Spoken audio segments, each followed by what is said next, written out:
কলকাতাৰ আৰজি কৰ হাস্পতালৰ ধৰ্ষণ আৰু হত্যাকাণ্ডৰ খবৰ ইতিমধ্যে দেশ জুকাৰি যোৱা সমগ্ৰ ৰাজ্য জুকাৰি যোৱা এই ঘটনাৰ চাঞ্চল্যকৰ ধৰ্ষণ আৰু হত্যাকাণ্ডৰ যি ঘটনা সংঘটিত হৈছিল যি তদন্ত প্ৰক্ৰিয়া চলি আছিল আদালতৰ মজিয়াত আছিল অৱশেষত আদালতে ৰায় দান কৰিছে ধৃত সিভিক ভলান্টিয়াৰ সঞ্জয় ৰায়ক ইতিমধ্যে দোষী সাব্যস্ত কৰিছে আদালতৰ মতে সঞ্জয় ৰায়ে এই ঘটনাৰ একমাত্ৰ অপৰাধী আছিল ঘটনাৰ 162 দিনৰ ভিতৰত আদালতে এই ৰায় দিছে সোমবাৰে দুপৰীয়া 12 বজাত শিয়ালদহ আদালতে ঘোষণা কৰিব শাস্তিৰ পৰিমাণ যোৱা বছৰ 9 আগষ্টৰ ঘটনা আছিল এয়া এগৰাকী তৰুণী চিকিৎসক বলি হৈছিল ধৰ্ষণ আৰু হত্যাৰ আৰু সেই ঘটনাক লৈ দেশজুৰি সৃষ্টি হৈছিল ব্যাপক চাঞ্চল্যৰ আৰু সেই ঘটনাৰ প্ৰায় 160 দিন উকলি গৈছিল আৰু আদালতে অতি তৎপৰতাৰে এই সমগ্ৰ ঘটনাৰ ৰায়দান কৰিছে সোমবাৰে যি মূল অভিযুক্ত সেই অভিযুক্তৰ শাস্তি ইতিমধ্যে ঘোষণা কৰিব বুলি জানিব পৰা গৈছে এক ঐতিহাসিক ৰায় বুলিয়ে ক'ব লাগিব ধৃত সিভিক ভলান্টিয়াৰৰ কি ধৰণৰ শাস্তি হ'ব বা কেনে ধৰণৰ শাস্তি হ'ব সেয়া সোমবাৰৰ দিনটোত অত্যন্ত বিশেষ দিন হিচাপে বিবেচিত হ'ব আমি ইতিমধ্যে আপোনালোকক কৈছোঁ যোৱা 9 আগষ্ট সমগ্ৰ দেশ জুকাৰি যোৱা এই চাঞ্চল্যকৰ হত্যাকাণ্ডৰ ঘটনাই দেখিবলৈ পোৱা গৈছিল প্ৰতিগৰাকীৰে অন্তৰ চুই গৈছিল অতি নৃশংসভাৱে অতি বৰ্বৰভাৱে কৰ্তব্যৰত অৱস্থাত সেই চিকিৎসকগৰাকীৰ মহিলা চিকিৎসকগৰাকীক বৰ্বৰোচিতভাৱে ধৰ্ষণ কৰি হত্যা কৰা হৈছিল আৰু যি ধৰণৰ হত্যাকাণ্ড সংঘটিত হৈছিল সেই হত্যাকাণ্ডৰ যিমানে তদন্ত প্ৰক্ৰিয়া আগবাঢ়িছিল সিমানেই সেই ঘটনাৰ কিমান গভীৰৰ পৰা গভীৰতালৈ সোমাই পৰিছিল সেয়া আমি আপোনালোকক জনাই গৈছিলোঁ আৰু প্ৰতিগৰাকীৰে মন মগজুত এক প্ৰকাৰ জুকাৰণিৰ সৃষ্টি কৰিছিল আৰু সেইগৰাকী চিকিৎসকক লৈ সেইগৰাকী চিকিৎসকৰ ন্যায়ৰ দাবীত কেৱল চিকিৎসক সমাজেই নহয় চিকিৎসা কৰ্মীসকলেই নহয় প্ৰতিগৰাকী মহিলা প্ৰতিগৰাকী যুৱতী প্ৰতিগৰাকী পুৰুষ বা প্ৰতিখন সমাজেই ওলাই আহিছিল আৰু দলে বলে প্ৰতিবাদ সাব্যস্ত কৰিছিল চিকিৎসকগৰাকীৰ ন্যায়ৰ দাবীত আৰু অৱশেষত যি ধৰণৰ বিচাৰ প্ৰক্ৰিয়া চলিল আদালতৰ মজিয়াত সেই বিচাৰ প্ৰক্ৰিয়াৰ পাছত দেখা পোৱা গৈছিল মূল অভিযুক্তক ইতিমধ্যে দোষী সাব্যস্ত কৰা হৈছে আৰু সোমবাৰৰ দিনটোত ঐতিহাসিক দিন সোমবাৰৰ দিনটোত শাস্তি কেনে ধৰণৰ হ'ব কি ধৰণৰ শাস্তি বিহা হ'ব সকলোখিনি তথ্য আমি সবিস্তাৰে সোমবাৰ দিনটোত দৰ্শকসকলক জনাবলৈ সক্ষম হ'ম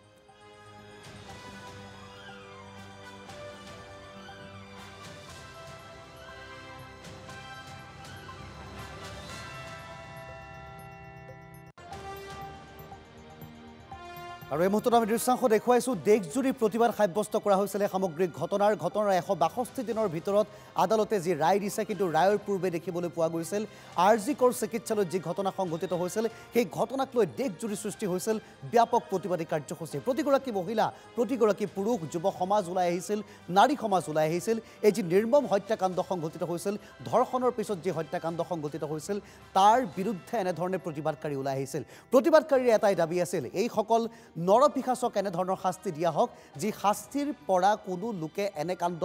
দুনাই সংঘটিত কৰিবলৈ সাহস নাপাওক এনে কাণ্ড সংঘটিত কৰিবলৈ আগবাঢ়ি অহা প্ৰতিজন অপৰাধীৰ যাতে হাত কপি উঠক তাৰ বাবে আমি দৃশ্যাংশ এই মুহূৰ্তত দৰ্শকসকলক দেখুৱাইছোঁ দেশজুৰি তীব্ৰ প্ৰতিবাদ হৈছিল আৰু সকলোৱে আশা প্ৰকাশ কৰিছিল যে এই ধৰ্ষণ হত্যাকাণ্ডৰ মূল অভিযুক্তই শাস্তি পাব ইতিমধ্যে দোষী সাব্যস্ত কৰিছে আদালতে এই ধৰ্ষণ হত্যাকাণ্ডৰ মূল অভিযুক্তক আৰু ধৃত চিভিক ভলান্টিয়াৰ সঞ্জয় ৰায়ক ইতিমধ্যে দোষী সাব্যস্ত কৰিছে আদালতে সোমবাৰে সঞ্জয় ৰায়ক কেনে ধৰণৰ শাস্তি দিয়া হ'ব কিমান শাস্তিৰ পৰিমাণ হ'ব সেই সকলো কথা পোহৰলৈ আহিব স্পষ্ট হ'ব আৰু ইয়াৰ পিছত সকলোৱে আশা প্ৰকাশ কৰিছে যে ন্যায় ব্যৱস্থা ইমানেই কঠোৰ হোৱা উচিত যাতে এনে ধৰণৰ ঘটনা পুনৰ সংঘটিত কৰিবলৈ দোষীয়ে অপৰাধীয়ে কোনো কাৰণতে যাতে আশৈ নাপাওক আৰু তেওঁলোকৰ যাতে হাত কপি উঠক দৃশ্যাংশ দেখুৱাইছোঁ অভিযুক্ত সঞ্জয় ৰায়ৰ এইদৰে আৰক্ষীয়ে লৈ গৈছে সঞ্জয় ৰায়ক যিহেতু CBIক এই সমগ্ৰ গোচৰৰ দায়িত্ব দিয়া হৈছিল আৰু CBI অভিযোগনামা দাখিল কৰাৰ পিছতে শেহতীয়াকৈ দেখিবলৈ পোৱা গৈছে দীৰ্ঘদিনীয়া এক লেহেমীয়া প্ৰক্ৰিয়া বুলি ক'লেও অত্যুক্তি কৰা নহ'ব দীৰ্ঘদিনীয়া এই লেহেমীয়া প্ৰক্ৰিয়াৰ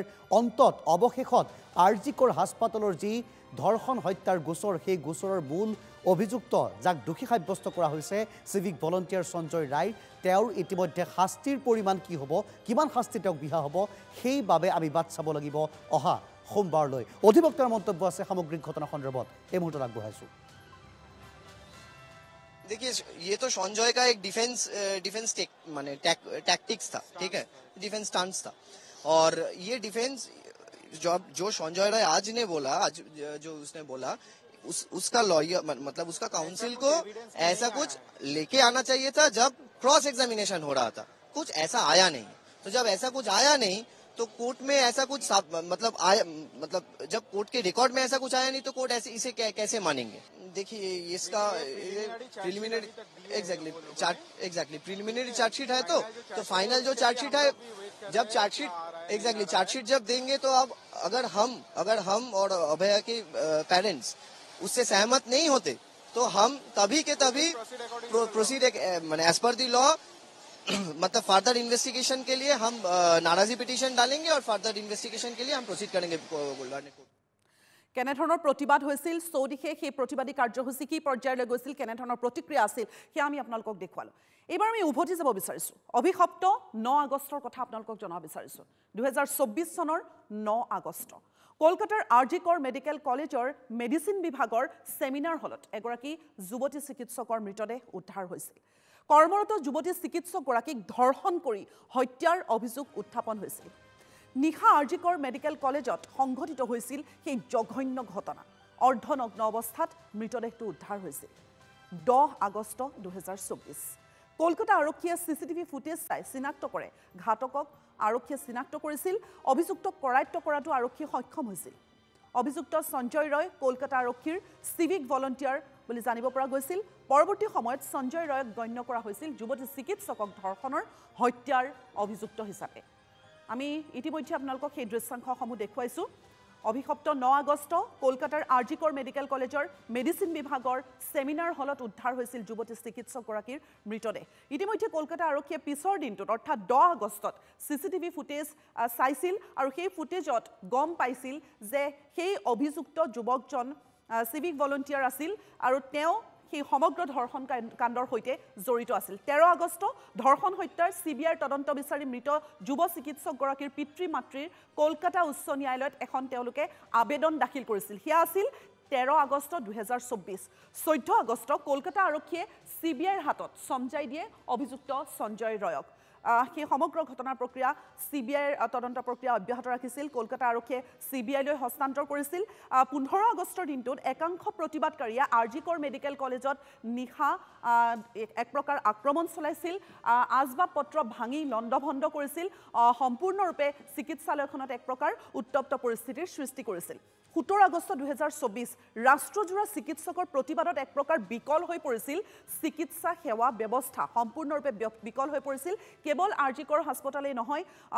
ৰাজ্যৰ সুকে কোনে দেশৰ সুকে কোনে যিসমূহ চিকিৎসালয় আছিল যিসমূহ চিকিৎসা কৰ্মী আছিল সকলোৱে প্ৰতিবাদ সাব্যস্ত কৰিছিল 18 আগষ্ট উচ্চতম ন্যায়ালয়ে নিজাববীয়াকৈ গোচৰ ৰুজু কৰি সমগ্ৰ বিষয়টো দৃষ্টি নিক্ষেপ কৰিছিল উচ্চতম ন্যায়ালয়ে সেয়া আছিল 18 আগষ্ট 2024ৰ কথা আমি 9 আগষ্টৰ পৰা সমগ্ৰ ঘটনাৰ তদন্ত প্ৰক্ৰিয়া কেনে ধৰণে আগবাঢ়িছিল সেয়া আমি আপোনালোকক পৰ্যায়ক্ৰমে জনাই আছো প্ৰথম অৱস্থাত কলকাতা আৰক্ষীয়ে লৈছিল তাৰ পিছত সিবিআইক সমজাই দিছিল প্ৰতিবাদকাৰীসকলে কেনে ধৰণে প্ৰতিবাদ সাব্যস্ত কৰিছিল নিজৰ কাম বন্ধ কৰি নিজৰ কৰ্তব্য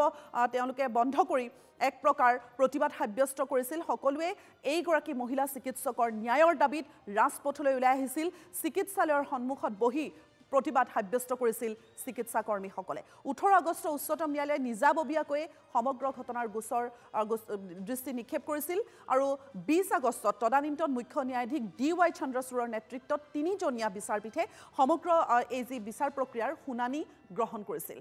মমতা বেনাৰ্জীও কিছু ক্ষেত্ৰত বিতৰ্কৰ আৱৰ্তত সোমাই পৰিছিল এই সমগ্ৰ ঘটনাত যদিও মমতা বেনাৰ্জীয়ে ন্যায়ৰ দাবী তুলিছিল প্ৰতিবাদ সাব্যস্ত কৰিছিল তেওঁ নিজে ন্যায়ৰ বাবে ওলাই আহিছিল পৰৱৰ্তী সময়তো দেখিবলৈ পোৱা গৈছিল মমতা বেনাৰ্জীকো কিছু লোকে আক্ৰমণৰ লক্ষ্য কৰি লৈছিল মমতা বেনাৰ্জীৰ চৰকাৰ আৰু কলকাতা আৰক্ষীৰ ভূমিকাটো এক প্ৰকাৰ সকলোৱে সমালোচনা কৰিবলৈ ধৰিছিল স্বাস্থ্যকৰ্মীৰ নিৰাপত্তা সুনিশ্চিত কৰাৰ বাবে 10জনীয়া এখন সমিতিও গঠন কৰি দিয়া হৈছিল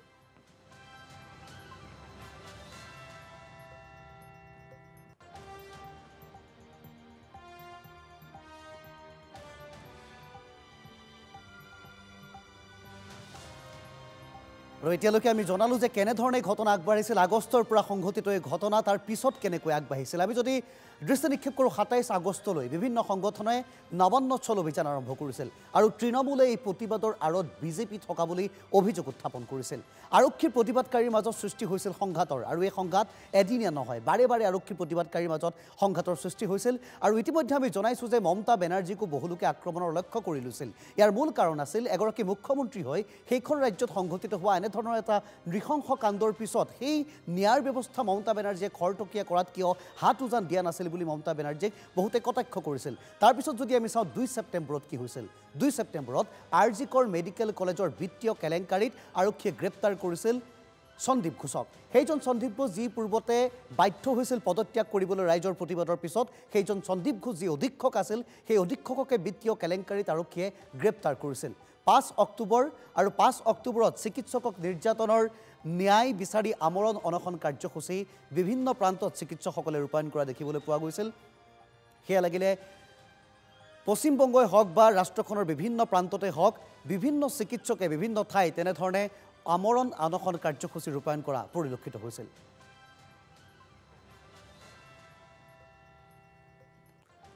আৰু সেই প্ৰতিবাদৰ পিছতে দেখিবলৈ পোৱা গৈছিল ন্যায় ব্যৱস্থা অধিক খৰতকীয়া হৈছিল CBI ইতিমধ্যে সেই সামগ্ৰিক ঘটনাৰ বিৰুদ্ধে অভিযান চলাই যি মূল অভিযুক্ত আছে সেই অভিযুক্ত এই ঘটনাৰে জড়িত হয় নে নহয় সেই ঘটনাক লৈ সকলো ধৰণৰ পুংখানুপুংখভাৱে তদন্ত আগবঢ়াই নিছিল CBI আমি প্ৰতিটো মুহূৰ্তৰ প্ৰতিটো তাৰিখৰ ঘটনা আমি দৰ্শকসকলক এই মুহূৰ্তত জনাই গৈছোঁ আৰু শেহতীয়াকৈ আমি যি জনাইছোঁ ৰাজ্যখনৰ ভিন্ন প্ৰান্তৰ লগতে দেশৰো ভিন্ন প্ৰান্তৰ চিকিৎসকসকলে প্ৰতিবাদ অব্যাহত ৰাখিছিল সকলোৰে দাবী এটাই আছিল দেশৰ যুৱতী মহিলাক সুৰক্ষা দিব লাগে এনেধৰণৰ নৃশংস কাণ্ড সংঘটিত কৰা অপৰাধীসকলক অতি সোনকালে নাকি লগাব লাগে আৰু তেনেকৈ দেখিবলৈ পোৱা গৈছিল ইটোৰ পিছত সিটো নতুন নতুন আপডেট সেই ঘটনাক লৈ আহিছিল আমি ইতিমধ্যে প্ৰতিটো আপডেট দৰ্শকসকলক জনাই আছোঁ 20 আগষ্টৰ কথা যদি এই মুহূৰ্তত আমি দৰ্শকসকলক কওঁ স্ক্ৰীনত দৰ্শকসকলে এই মুহূৰ্তত দেখিবলৈ পাইছে তদানীন্তন মুখ্য ন্যায়াধীশ DY চন্দ্ৰচূড়ৰ নেতৃত্বত তিনিজনীয়া বিচাৰপীঠে শুনানি গ্ৰহণ কৰিছিল আৰু তাৰ পিছতে আমি যদি পৰৱৰ্তী মুহূৰ্তত চাবলৈ যাওঁ 27 আগষ্ট চন 2024 বিভিন্ন সংগঠনৰ নবান্ন চল অভিযানৰ কথা আমি ইতিমধ্যে জনাইছোঁ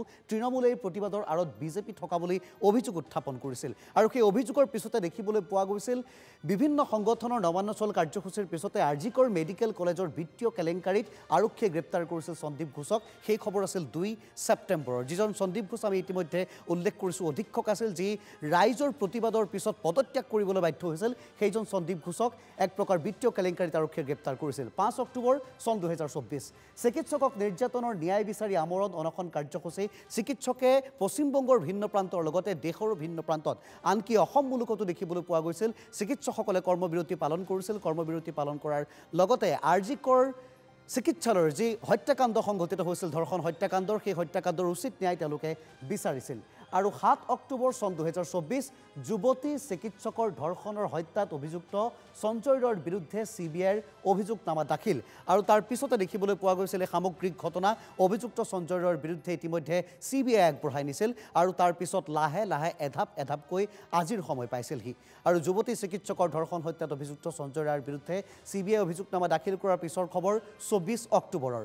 মমতা বেনাৰ্জীৰে হোৱা বৈঠকৰ পিছত পুনৰ চিকিৎসকৰ আমৰণ অনশন আৰু 13 ডিচেম্বৰৰ কথা যদি আমি দৰ্শকসকলক ক'বলৈ যাওঁ 24 অক্টোবৰৰ পিছতে মমতা বেনাৰ্জীৰে হোৱা বৈঠক যি অনুষ্ঠিত হৈছিল চিকিৎসকৰ আমৰণ অনশন পুনৰ দেখিবলৈ পোৱা গৈছিল অৰ্থাৎ প্ৰতিবাদৰ জোৱাৰ অতিকৈ বেছি হোৱা দেখিবলৈ পোৱা গৈছিল আৰু তাৰ পিছৰ খবৰ যদি আমি আপডেট দৰ্শকসকলক দিওঁ সেয়া আছিল 13 ডিচেম্বৰ 2024ৰ শেষৰ ফালে সন্দীপ ঘোষ আৰু অভিজিৎ মণ্ডলৰ কলকাতাৰ এখন আদালতে জামিন মঞ্জুৰ কৰা দেখিবলৈ পোৱা গৈছিল যি বিত্তীয় কেলেংকাৰী অভিযোগত সন্দীপ ঘোষক গ্ৰেপ্তাৰ কৰা হৈছিল আৰু সন্দীপ ঘোষৰ লগতে অভিজিৎ মণ্ডলক কলকাতাৰ এখন বিশেষ আদালতে জামিন দিছিল তাৰ পিছত 9 জানুৱাৰী চন 2025 অৰ্থাৎ এই বৰ্ষটোৰ প্ৰথম ভাগত আদালতে দোষী সাব্যস্ত কৰে অভিযুক্ত সঞ্জয় ৰায়ক আৰু এই সমগ্ৰ ঘটনাৰ শেহতীয়া খবৰ এয়াই এনেধৰণে অভিযুক্তক ইতিমধ্যে দোষী সাব্যস্ত কৰিছে গতিকে অহা সোমবাৰলৈ সকলোৱে বাট চাব লাগিব সোমবাৰে কেনে ধৰণৰ শাস্তি বিহা হ'ব সঞ্জয় ৰায়ক আৰু কেনে ধৰণৰ শাস্তিৰ পৰিমাণ হ'ব সঞ্জয় ৰায়ৰ এই নৃশংস